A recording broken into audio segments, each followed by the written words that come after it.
오늘 요한복음 12번째 시간입니다. 같이 제목 한번 읽어볼까요? 시작. 나의 베데스다를 사랑합니다. 우리 지난주 말씀 먼저 한번 정리해보고 오늘 말씀 다루도록 하죠. 지난주 설교의 제목은 또 이랬어요. 말씀으로 믿음에 이를 때에 기적이 일어난다. 말씀으로 믿음에 이를 때, 이게 중요한 거죠. 말씀으로 믿음에 이를 때, 이게 중요한 거죠. 예수님이 고향 가셔서 이제 배척받으신 일, 예수님의 고향에서의 이야기, 그리고 또 누구 한 사람의 이야기를 더 보았는데, 가버나움에 주둔하고 있던 왕의 신하의 이야기를 보았습니다. 그의 아들이 병에 걸려서 지금 죽을 지경이 된 거예요. 죽어가고 있던 거죠. 그가 예수님께 왔어요. 갈릴리 가나에 있는 예수님께 쫓아왔습니다. 30km가 넘는 곳을 걸어간 거죠. 제 아들을 살려주십시오. 그런데 마침 예수님은요, 그에게 핀잔이라도 주는 것처럼 아들을 살려달라는 그에게 너희들은 도무지 기적이 아니면 기적을 보지 못하면 나를 믿지 못하는구나, 이런 표현, 약간 좀 핀잔을 주시는 그런 좀 뉘앙스죠. 완곡한 거절이라거나. 그런데 이 왕의 신하의 믿음이 꺾이지 않는 거예요. 그런 주님의 이야기를 들었음에도 불구하고 믿음이 꺾이지가 않죠. 의지가 있어요. 주님, 제 아이가 죽기 전에 내려와 주십시오. 그러자 주님이 그 신하의 믿음을 보시고 뭐라고 말씀합니까? 이르기를 가라, 네 아들이 살았느니라, 네 아들이 살아날 것이니라, 죽지 않을 거라는 거죠. 퀴즈, 그때가 몇 시쯤일까요? 맞아요, 7시, 저녁 7시쯤. 다음날 내려가던 차에 자기 수하의 사람을 만나서 묻게 됩니다. 어찌 됐는가? 살았습니다. 언제 살았는가? 네, 어제 저녁 7시쯤에 열이 떨어지기 시작했습니다. 이 사람이 직감적으로 느낀 거죠. 아, 그때 주님이 나에게 말씀하시던 그때인데 주님이 하셨구나. 즉시로 깨달을 수 있었고, 이를 통해서 그와 온 가족들이 복음을 받아들이게 되는, 예수를 믿게 되는 이 놀라운 구원 역사가 그 가정에, 그 가문에 성취되어짐을 보게 되었죠. 그러므로 오늘 우리는 깨닫게 됩니다. 아, 말씀으로 믿음에 이를 때에 하나님이 기적을, 은사와 은혜를 우리에게도 주시는구나. 할렐루야. 할렐루야. 두 가지 포기하지 말 것을 말씀드렸어요. 첫 번째는 병고침을 위한 기도를 포기하지 말자는 거예요. 우리 육체의 병고침을. 두 번째는 영혼 구원을 위한 기도를 포기하지 마시라는 말씀을 드렸어요. 포기하려던 우리의 마음에 경종을 울리시는 하나님의 말씀이지 않았는가라고 하는 생각을 개인적으로 해보게 됩니다. 자, 이런 이야기가 우리 지난 주일에 같이 나눴던 이야기들이고, 그리고 오늘 5장 1절은 이렇게 됩니다. 1절 말씀 같이 읽을까요? 시작. 그 후에 유대인의 명절이 되어 예수께서 예루살렘에 올라가셨다라는 구절이 먼저 와 있습니다. 그렇죠? 1절 말씀에 예수님이 예루살렘에 지금 두 번째 방문한 거거든요. 두 번째, 2절 말씀에 예루살렘에 있는 양문 곁에 히브리 말로 베데스다라는 못이 있는데, 거기 행각은 기둥을 말합니다. 기둥, 큰 기둥이 5개 놓여져 있는 그런 못이 있더라. 이거 양문이라고 되어져 있어요. 양문. 그래서 이 못을 또 다른 별명이 양못이라고도 부르는 이 연못입니다. 성전에서 드려지는, 제사 드리려면 주로 잡는 게 양이거나 소, 송아지, 뭐 이런 거 잡지 않습니까? 동물 잡지 않습니까? 그러한 소 동물들을 이동시킨 문, 그게 양문이에요. 양문. 원래는 없던 문인데, 이 문이 예루살렘 성전이 느헤미야 시대에 이제 다시 이제 재건되지 않습니까? 그때 이 문을 특별히 만들어서 하나님께 봉헌했다라는 기록이 있습니다. 자, 그런데 그 양문 옆에 이제 베데스다라고 하는 연못이 있던 거죠. 이 연못이. 자, 이 베데스다의 이름의 뜻은 뭐냐면, 우리가 벳엘 이름은 뭐예요? 그러니까 앞에 벳은 뭐예요? 집이란 뜻이에요. 벳엘, 그러니까 뒤에 엘은 하나님이거든요. 하나님의 집, 그런 의미거든요. 이 베데스다, 벳, 이 말은 집이라는 뜻이고, 헤세드, 이것은 자비라고 하는 뜻입니다. 그래서 이 단어 두 개가 합쳐졌어요. 그래서 베데스다, 벳헤세드, 베데스다, 이게 자비의 집이라고 하는 뜻입니다. 은혜의 집, 자비의 집. 그런데 이 연못에 신비한 효능이 하나 있더라. 신비한 효능이 알려진 거죠. 그게 3절과 4절입니다. 같이 함께 읽어볼게요. 자, 여러분 여기서 지금 제가 좀 색깔 표시해 놓은 거가 보이시죠? 그걸 좀 유념하면서 읽어보세요. 시작. 그 안에 많은 병자, 맹인, 다리 저는 사람, 혈기 많은 사람이 누워 물의 움직임을 기다리니 이는 천사가 가끔 못에 내려와 물을 움직이게 하는데 움직인 후에 먼저 들어가는 자는 어떤 병에 걸렸든지. 여러분 잘 보세요. 말씀을 성경을 잘 보면요. 우리 성경을 보면 이게 누워 물의 움직임을 기다리니 이렇게 좀 연결된 해석으로 지금 번역을 했거든요. 그런데 우리 성경에 괄호 표시 이렇게 돼 있죠. 괄호 표시. 자, 한 문장처럼 엮어서 번역을 했는데요. 새 번역으로 보면 다르게 번역을 했습니다. 이렇게 돼 있어요. 주랑 안에는 많은 환자들, 곧 눈먼 사람들과 다리 저는 사람들과 중풍병자들이 누워 있었다. 완료형입니다. 끝났어요. 문장 하나 끝났어요. 그리고 괄호 처리한 거예요. 그들은 에서부터 무슨 병에 걸렸든지 나았기 때문이다 라고 하는 이야기를 괄호 표시에서 따로 추가를 해주고 있습니다. 여러분 병자들은 많았다는 거예요. 병자가 많았어요. 근데 병자들이 많았던 이유가 뭔지를 괄호가 설명하고 있는 거죠. 예, 이게 무슨 내용을 담고 있습니까?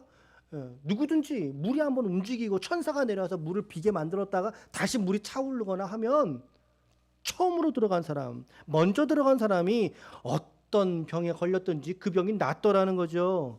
예, 풍문입니다. 소문입니다. 그래서 이 괄호 처리 소문이 있더라. 이런 소문이 있더라. 자, 여러분들은 이거를 좀 어떻게 생각하십니까?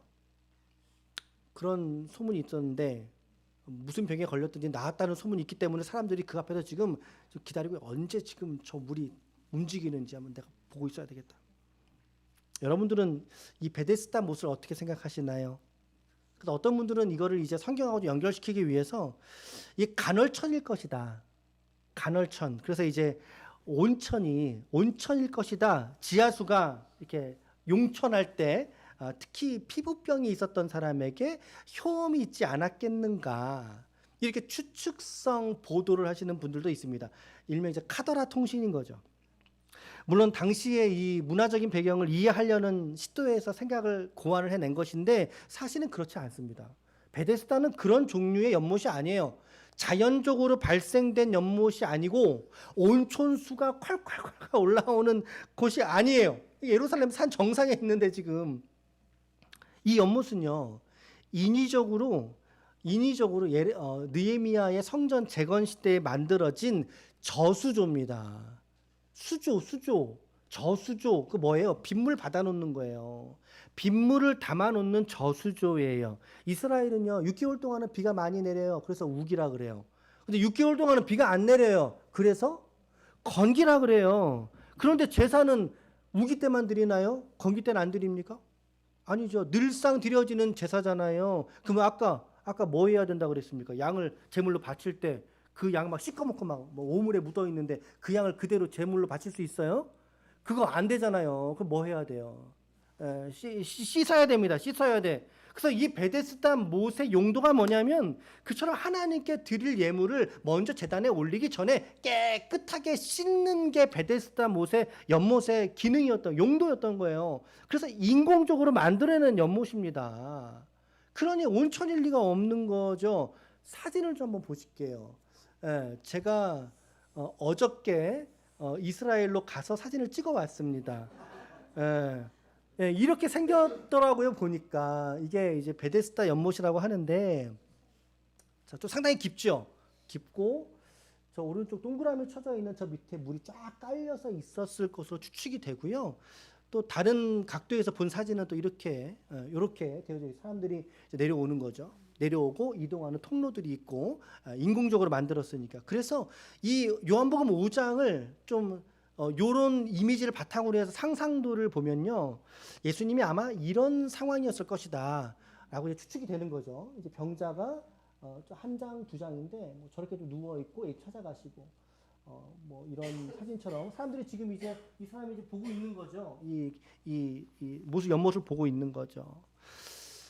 그러니까 우리가 생각하는 그런 개념에서의 평지에서의 어떤 호수, 그런 작은 호수 그런 게 아니더라는 거예요. 물을 가둬두고 양을 씻는, 그러니까 어떻게 보면 좀 오염된 그런 물일 수 있습니다. 깨끗하지 않은.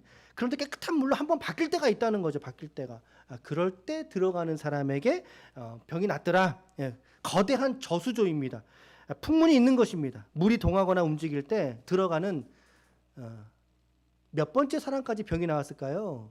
오늘 말씀에 보면 네, 맞아요. 먼저라고 돼 있잖아요. 먼저. 이거 한 사람을 말하고 있는 것입니다. 어떤 병이 있든지 낫게 됩니다. 여러분들은 이거 어떻게 생각하세요?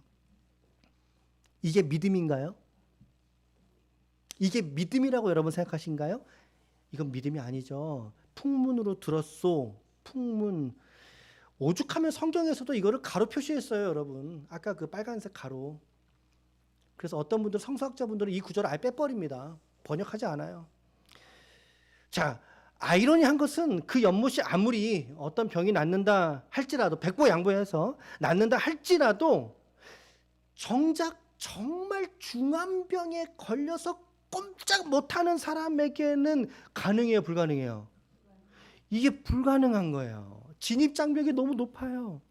아이고, 물이 흔들렸는데 내가 먼저 봤어요. 먼저 봤어도 이제 들어가야지 하고 이제 주섬주섬 챙기고 있는데 이미 다리가 성한 어느 누군가가 먼저 그 물로 퐁당 들어가 버리네. 다른 사람 먼저 들어갈 거 아닙니까? 여러분, 선착순인가요? 선착순. 선착순. 군대에서요, 여러분 그 얼차려줄 때 선착순이라는 게 있어요. 이런 거 아세요, 여러분?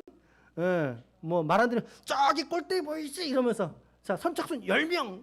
그러면 그냥 뭐 이렇게 떼거지들이 막 달려갑니다. 그 10명 안에 들려고요. 정말 연락에 뛰어갑니다. 제가 받아본 얼차려 중에 그 PT 8번이라고 있어요. 온몸 비틀기.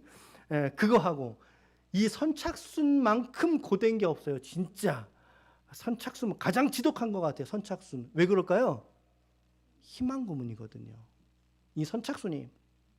그런데 이 많은 환자들 중에 본문의 말씀은 수많은 환자들이 있었다고 기록되어 있으니까 유독 눈에 띄는 한 사람이 있었습니다. 그곳에서 어쩌면 최고참일 수 있어요.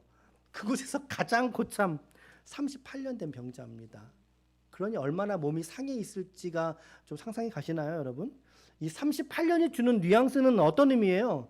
거기서 가장 불쌍한 사람이더라 그 말이에요. 가장 힘없는 사람이고 가장 약자다라는 거죠. 이런 사람 또 있을까 싶을 정도로 누구는 몇 년 전에 왔다가 얼른 들어갔다가 갔는데 나는 38년 동안이나 그게 삶이 엿보이지 않습니까? 마치 이것이 예수 만나기 이전에 우리의 모습을 좀 보여주는 그런 상징일 수도 있습니다. 그런 의미를 받을 수도 있습니다. 38년이나 그 연못가에 있음에도 불구하고 단 한 번도 먼저 들어가 본 적이 없던 사람.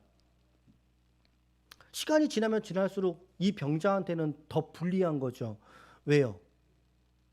더 늙어져 가니까. 몸이 더 아파오니까. 오늘 그 사람에게 예수님이 찾아가십니다. 주님께서 그 사람 찾아오지 못해요. 예수님께. 그 사람에게 찾아가십니다. 오늘도 성경에서 주님은 이 병자를 먼저 찾아가시는 주님이십니다. 할렐루야. 예루살렘 여인을 사마리아로 지나가셔야 하겠는지라 찾아가셨던 예수님. 자기가 배척받을 줄 알면서도 고향으로 찾아가신 예수님. 거라사 광인을 찾아가신 예수님. 6절 말씀 읽겠습니다. 6절 시작. 예수께서 그 누운 것을 보시고 병이 벌써 오래된 줄 아시고 이르시되 네가 낫고자 하느냐 라고 말씀하세요. 근데 여러분 네가 낫고자 하느냐라고 물으셨거든요. 근데 이게 참 재밌는 거는 이 병자의 대답이 동문서답입니다. 동문서답이에요. 지금 이 병자가 예수님을 알까요? 모를까요? 네. 몰라요, 여러분. 저 사람 누구지? 몰라요. 예수님이 누구지 몰라요. 그 예수님 물으신 거예요. 너가 지금 낫고자 하느냐? 그럼 이 사람의 대답은 어떤 대답이 해야지 맞아요? 예, 아니요. Yes or no. 그죠? 그걸 대답하면 되는 거예요. 근데 이 사람 뭐라고 답변합니까? 7절입니다. 병자가 대답하되 주여 물이 움직일 때에 나를 못에 넣어주는 사람이 없어 내가 가는 동안에 다른 사람이 먼저 내려가나이다. 예수님이 지금 이 사람의 처지와 상황을 다 알고 계시거든요. 근데 이 사람이 하는 말이 무슨 의미인지 알고 계셔요. 그래서 병을 이렇게 고쳐주십니다. 고쳐주시죠. 이 사람의 상황은 자기의 푸념이나 좀 이야기를 좀 하고 할 마음이 있었던 것 같아요. 아, 억울하다 이거죠. 사람이 없어서 나는. 근데 예수님이 그에게 이르십니다. 그의 동문서답과 같은 대답임에도 불구하고 그에게 이르시는 겁니다. 일어나 가라. 네 자리를 들고 가라. 라고 말씀하시죠. 이게 9절 말씀인데 마지막 절인데 마지막 절. 그 사람이 곧 나아서 자리를 들고 걸어가니라. 이 날은 안식일이니. 본문의 이슈는 이 38년 된 병자가 나았다는 것에만 있지는 않고요. 이제 다음은 안식일 논쟁으로 이어지게 됩니다. 이 얘기는 우리 다음 주에 좀 다루면서 이야기 나눌게요. 자, 오늘 세 가지 메시지로 여러분들에게 좀 나눠드리겠습니다. 적용을 드린다면 첫 번째는 이거 아주 중요한 것 같아요. 같이 한번 읽읍시다. 시작. 여러분 맹목적인 믿음도 우상이라는 사실을 깨달아야 한다는 것입니다. 맹목적인 신앙 형태. 오늘 본문의 이 이야기를 좀 보십시오, 여러분. 사람들이 베데스다 이름 얼마나 좋아요. 자비의 연못. 그런데 정작 자비의 연못의 자비의 대상자는 오직 한 사람이었던 거예요. 선착순 한 명. 정작 하나님의 자비를 사람들은 그곳에서 하나님의 자비를 기다리고 있는 것이 아니더라는 것입니다. 물이 한번 어떻게 돌면 천사가 내려와서 물을 동하게 한다고 생각이 들면 그 현상이 정확히 뭔지는 모르겠어요.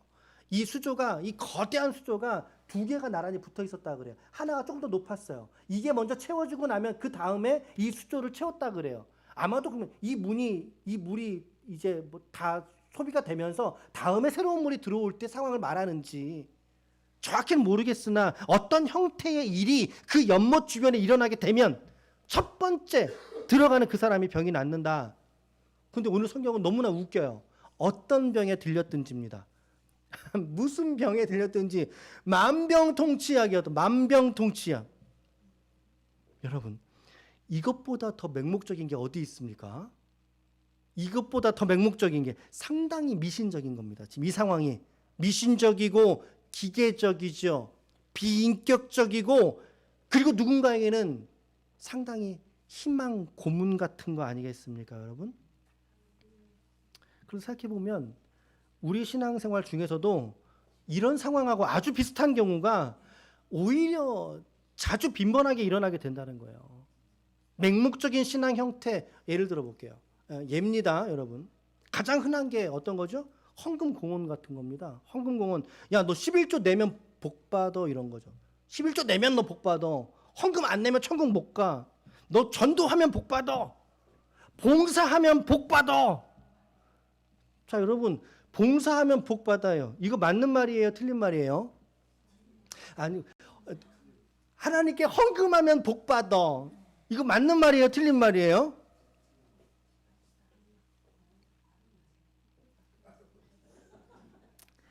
여러분, 여러분 하나님께 헌신하고 열심히 봉사하고 섬기면 복 받아요? 안 받아요?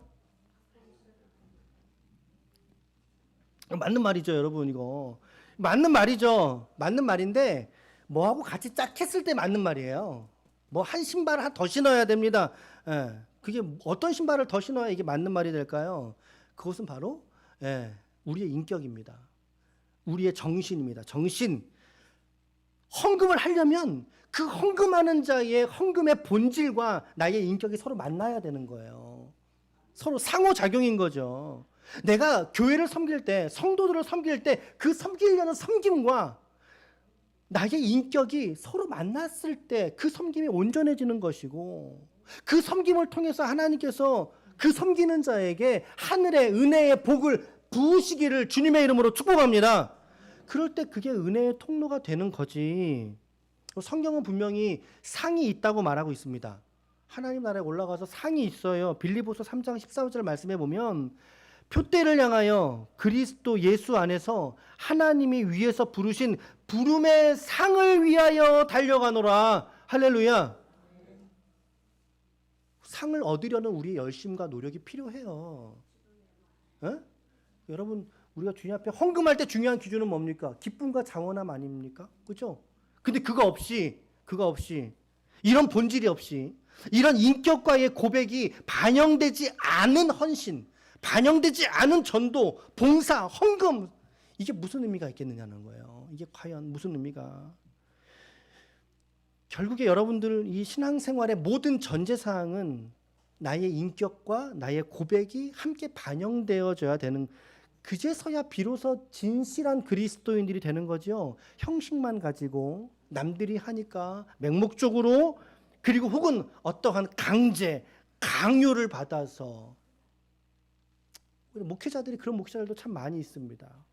그래서 이제 가스라이팅을 하는 거죠. 그런 게 가스라이팅인 거죠, 여러분. 우리가 헌금할 때 흔히 범하는 오류가 뭐냐면 이런 거 범해요. 하나님께 내가 10만 원 헌금해서 하나님께 100만 원 받기를 원하는 마음으로 헌금하는 거예요. 또 다른 표현으로 어떻게 말할까? 하나님께 투자하는 거예요. 하나님께 보험 드는 거예요. 근데 신앙은 그런 게 아니더라는 것입니다. 지금 이들이 바라보고 있는, 이들이 가지고 있는 형태는 아주 맹목적이고 더 나아가 미신적이기까지 하죠. 미신적이고 더 나아가 그러므로 이것은 우상 숭배인 것입니다. 베데스다 못을 우상으로 섬기는 모습을 오늘 우리에게 보여주고 있는 거예요. 왜? 그들은 하나님을 주목해 보는 게 아니잖아요. 그들이 주목해서 보는 거는 뭘 보고 있을까요? 물이 한 번 어떻게 되나 안 되나, 그 물만 보고 있는 거예요. 물만 보고 있는 거예요. 우상인 거예요. 하나님보다 먼저 앞세워 보고 있는 거, 그거 우상이잖아요, 여러분. 물의 동함을 주목하고 있는 거. 우리 신앙생활 하면서도 이런 미신적인 형태의 신앙이 있을 수 있습니다. 그래서 우리가 특히 조심조심해서 여러분 가셔야 돼요. 예. 미신적인 게 또 어떤 게 있냐면 이런 거 있는데, TV 채널을 보다가 홈쇼핑을 봤어요. 저거를 살까 말까 하다가 하나님, 내가 다음 몇 번 채널 돌려가지고 거기에 똑같은 방송이 나오면 저더러 사라고 하신 줄로 믿습니다. 이러고 또 그 채널이 나올 때까지 돌려요, 또. 그렇죠? 그럼 딱 나오면 이제 아이고 사란 뜻이네요. 어느새 이제 카드 결제 고지서가 쌓이게 되죠. 그런 거 미신적인 거예요. 그냥 필요하면 사시면 되죠. 과소비하면 안 되니까 절약하면서 사시면 되는데, 그런 거에까지 우리가 이런 미신적인 형태가 얼마나 자연스럽게 우리 가운데 들어와 있는지를 우리가 좀 깨닫고 우리 스스로 반성할 수 있는 그런 지혜가 필요합니다, 여러분. 그래요. 첫 번째 메시지는 그래서 맹목적이고 미신적인 형태의 신앙을 우린 버려야 된다. 예, 조심조심 오십시오. 말씀으로 한 걸음 한 걸음씩 걸어갈 수 있기를 축복합니다. 우리의 믿음 신앙에. 두 번째는 같이 읽을까요? 시작. 구원은 선착순이 아니라 예수님의 주권에 의해 주어지는 전적인 은혜의 결과이다. 우리에게 소망인 거죠. 이것이 소망인 거죠. 오늘 이 38년 된 병자에게서 여러분들은 이 사람의 구원의 조건이 발견되고 있나요? 잘 보십시오. 이 사람은 낫기를 원하느냐? 라고 물을 때에도 이게 무슨 소린가? 낫기를 원하느냐? 그러면 주님, 낫기를 원합니다. 근데 오늘 이 사람의 반응은 어때요? 그걸 말하지 않아요. 자기 억울함, 자기 푸념을 늘어놓는 거예요. 38년 동안이나 응축된 억울함을, 나를 갖다 주는 사람이 없어가지고 내가 여기서 이러고 있다고. 제가 이 베데스다라고 하는 이 찬양곡을 쭉 검색을 좀 해봤어요. 근데 전부 다 하나같이 이 사람이 병 낫기를 원했다고 가사를 쓰더라고요. 전부 다 여러 곡들이. 그래서 제가 저건 성경적이지 않은데. 왜냐하면 이 요한복음의 38년 된 병자는 사복음서에 여기만 나와요. 다른 복음서하고 대조가 안 돼요. 그러니까 이 말씀대로 이제 가사를 지어야 되는데, 이 작사가들이 이 물이 동해에서 들어가는 그게 좀 상당히 드라마틱하잖아요. 그걸 이제 가사로 기록을 하는데, 내가 낫기를 원하나이다 막 그러면서 다른 성경의 본문들과 막 합쳐가지고 노래를 만들더라고요. 가사 이거 똑바로 써야 되는데. 여러분, 이 본문 안에서 이 사람은요, 지금 자기가 낫기를 원하는지 안 낫기를 원하는지도 잘 몰라요. 그냥 억울한 거예요. 억울함. 38년 동안에 내가 이러고 있었습니다. 근데 주님의 반응이 놀라울 따름인 거죠. 그죠? 예, 너 일어나 네 자리를 들고 걸어가라. 본문의 특이점을 본다면 이 사람의 믿음은 발견되지 않습니다. 발견되지 않아요. 또 한 가지는 주님께서 이 사람의 병 나음을 위해서 하신 액션이 없어요. 그죠? 병 고치는 행위가 없지요. 그저 말씀 한마디인 거예요. 일어나 네 자리를 들고 걸어가라. 와우, 이게 정말 와우 이거예요.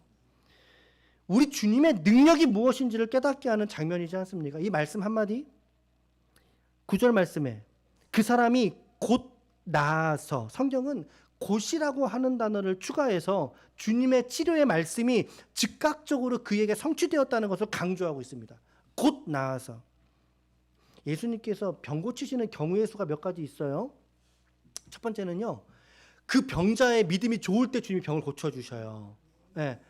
대표적으로 누가 있을까요? 여러 명이 있겠죠. 여러 명이 있겠죠. 대표적으로 우리가 지금 마가복음 묵상하고 있거든요. 마가복음 묵상인데 사마리아 여인. 오케이. 자, 영적으로 본다면 사마리아 여인 오케이. 자, 일단은 제가 준비한 건 누구냐면 12년 혈루병 걸렸던 여인. 그 여인 생각해 보셔요, 여러분. 12년 동안이나 혈루병 걸려가지고 의사에게 자기 몸을 다 내어 맡겨봤지만 아무도 고치지 못한 채 돈 낭비, 몸 낭비. 근데 그 여인이 어떤 믿음이었습니까? 내가 예수님의 옷자락이라도 만지면 이 병에서 나음을 얻으리라. 주님께서 그 여인에게 하신 말씀이 뭡니까? 마가복음 5장 34절입니다. 시작. 예수께서 이르시되 딸아 네 믿음이 너를 구원하였으니 평안히 가라. 네 병에서 놓여서 건강할지어다. 할렐루야. 할렐루야. 이런 경우 하나 있어요. 그러니까 병자의 믿음이 뛰어날 때. 두 번째는 뭐냐면 병자를 돌보는 사람의 믿음이 뛰어날 때입니다. 믿음이 뛰어날 때. 역시 마가복음 2장에 보면요, 중풍병자를 고치시는데 이런 일이 있었습니다. 마가복음 2장 3절에서 5절에 보면 사람들이 한 중풍병자를 봅니다. 네 사람에게 메워가지고 예수께로 올세. 침상이니까 네 사람이죠. 좌우 끝에 하나씩. 무리들 때문에 예수께 데려갈 수 없는 거예요. 계신 곳에 지붕을 뚫었어요. 지붕을 뚫었어. 뚫어다가 중풍병자 상을 이렇게 내리는 거예요. 달아내리니. 자, 시작. 예수께서 그들의 믿음을 보시고 중풍병자에게 이르시되 작은 자야 네 죄사함을 받았느니라. 보세요. 그 중풍병자의 믿음이었다면 성경은 그의 믿음을 보시고 라고 했겠죠. 그런데 뭐라고 말합니까? 그들의 믿음, 복수형의 그들의 믿음, 저 네 사람의 믿음, 복수형을 사용하는 거죠.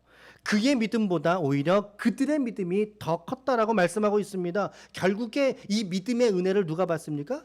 그 중풍병자가 받은 거예요. 자, 이 논리라면 우리가 좀 전에 가장 설교의 서두에서 말씀드렸던 가버나움에서 온 왕의 신하의 아들이 낳았던 것도 마찬가지로 볼 수 있겠죠. 그렇죠? 그가 낳은 게 아니잖아요. 그의 아들이 낳았잖아요. 그의 아들이. 이런 케이스가 하나 있어요. 당사자보다 주변 인물들이 믿음이 좋아서 하나님이 허락하신 경우. 오늘 여러분들의 믿음을 통해서 여러분들의 가정의 회복과 구원의 역사가 있기를 축복합니다. 아멘. 마지막 세 번째는 어떤 경우가 있냐면요, 예수님이 그냥 주권과 의지를 가지고 고쳐 버리실 때가 있는 거예요. 그냥. 네, 대표적으로 거라사 광인을 고치실 때, 이것도 마가복음이거든요. 그 사람이 고쳐달란 말 하지 않았어요. 귀신 2,000마리가 넘는 군대 귀신에 집혔을 때. 근데 그 사람 돼지 2,000마리를 죽이시면서 그 사람 살렸잖아요. 그 한 사람을 살려서 데가볼리 10개의 로마 직할 도시를 순회하는 전도자로 만들어 버리십니다. 하나님께서. 그 사람 거라사 광인, 그리고 오늘 본문에 이 38년 된 병자, 바로 이 세 번째 케이스가 되는 거예요. 주님의 은혜 아니었다면 결코 살 수 없었던 이 사람. 그 사람의 어떠함과 상관없어요. 믿음이 좋고 이해력이 좋고 신앙에 헌신을 하고 아무런 조건을 찾지 않으셨어요. 주님은 어떤 무엇도 묻지 않으셨어요. 그 사람의 어떠함과 상관없이 병에서 고쳐진 경우인 것입니다. 오늘 우리는 이 단락에서 이 치료받는 것을 상징적으로 우리의 구원 역사로 볼 때, 내가 구원받은 것으로 적용해서 말하게 될 때, 오늘 저와 여러분들이 구원받은 우리의 구원에서도 오늘 나의 작은 공로조차 없다는 것을 이 말씀은 반영하고 있는 것 같습니다. 우리에게 그것을 말하고 있습니다. 더 재밌는 것은 이 사람이 예수님이 누군지 모르고 병이 나버렸어요. 그런데 주님 구원하셨잖아요.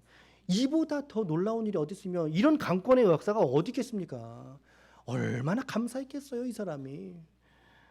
오늘 여러분들의 인생과 삶 속에 하나님이 개입하셔서 강권하셔야 될 일은 무엇이 있습니까? 오늘 주님께 그 기도로서 하나님께 아뢰면 얼마나 좋을까요? 주님, 정말 이것만큼은 주님이 일하셔야 됩니다 라고 우리가 소망하고 바라는 그 소원은 무엇인가요? 오늘 여러분들의 그 삶에 하나님께서 그 일들마다 이루시기를 주님의 이름으로 간절히 축복합니다. 나의 노력의 결과가 아니라 오직 하나님의 주권과 섭리로서 이루시는 것을 우리 모두가 인내하고 바라보며 소망으로 바라보는 우리 모두가 되시길 축복합니다. 그래서 성경은 우리에게 이렇게 하라고 가르치는 거예요. 로마서 8장 24, 5절 시작. 우리가 소망으로 구원을 얻었음에 보이는 소망이 아니니 보는 것을 누가 바라리요? 만일 우리가 보지 못한 것을 바라면 참음으로 기다릴지니라. 할렐루야. 소망 중에 인내할 수 있기를 축복합니다. 우리 옆에 좌우 한번 인사합시다. 소망 중에 믿음을 가지고 인내하십시오. 시작. 소망 중에 믿음을 가지고 인내하십시오. 아멘, 아멘. 두 번째 메시지. 세 번째 메시지는 나의 베데스다를 사랑하시기를 축복합니다.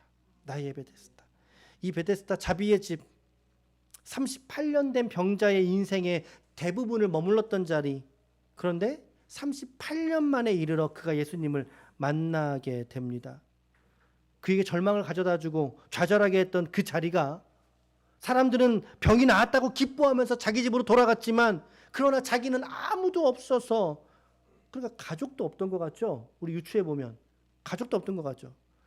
아무 도울 사람도 없던 그 사람에게 오늘 이 베데스다는 예수님을 만난 자리가 되었다는 것입니다. 오늘 여러분들의 베데스다는 어디이십니까? 내 인생에서 주님을 깊이 만났던 자리는 어디이십니까? 그곳이 내가 어디가 되었든 나를 변화시키고 생명을 주고 기쁨과 감사를 회복시킨 자리가 있다면 여러분 그 자리를 잊지 마시길 축복합니다.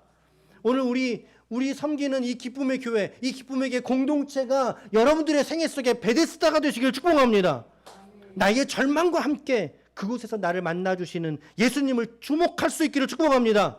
주님을 주목할 때 기적을 만나게 되는 거예요. 예수님을 바라보게 될 때.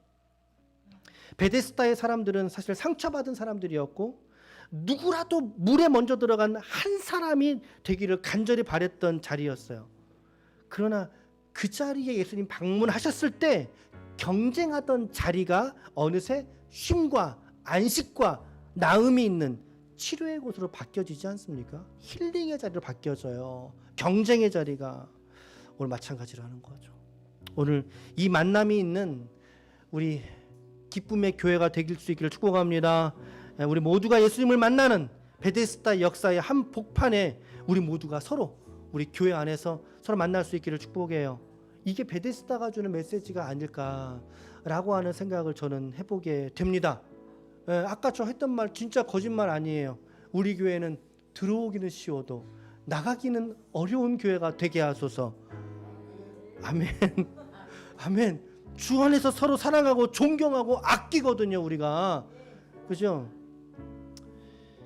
우리 공동체가 이제 5년이 되었는데 저는 개인적으로 너무 안타까운 것은 중간에 만남이 있었지만 잠깐의 만남이 있던 분들이 계시죠. 어디서든 그분들이 신앙생활만 잘 할 수 있다면 저는 다행이라고 생각합니다. 그걸 위해서 뒤에서 기도하고 있어요.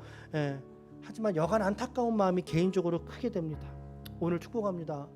우리 지체들, 오늘 또 우리 백집사님 또 등록하셨는데 우리 모두에게 여러분들의 영적인 베데스다, 주님의 은혜의 손을 붙잡는 곳, 우리 기쁨의 교회가 베데스다가 되어야 되겠구나.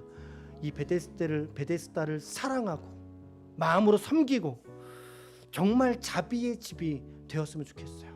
이것을 위해서 함께 기도해 주시길 바랍니다. 오늘 이 38년 된 병자를 고치신 사건, 오늘 세 가지 메시지에 여러분 주목해 보십시오. 첫 번째, 맹목적인 미시적인 믿음, 우상이라는 걸 깨달으셔야 됩니다. 내 안에 그런 행태는 없는지 돌아보시고 점검하세요. 두 번째, 구원은 선착순이 아닙니다. 예수님의 주권에 의해서 주어지는 조건 없는 전적인 은혜라는 사실을 깨닫고 그 주님 앞에 무한 감사함으로 나아갈 수 있기를 축복합니다. 세 번째, 나의 베데스다를 기억하고 우리 함께하는 지체들 더욱더 사랑할 수 있기를 축복합니다. 이곳이 자비의 집이 될 수 있도록, 하나님의 자비가 생수의 강과 같이 넘쳐 흐를 수 있도록 함께 기도할 수 있기를 축복합니다. 아멘. 우리 시간에 같이 함께 기도할 때 우리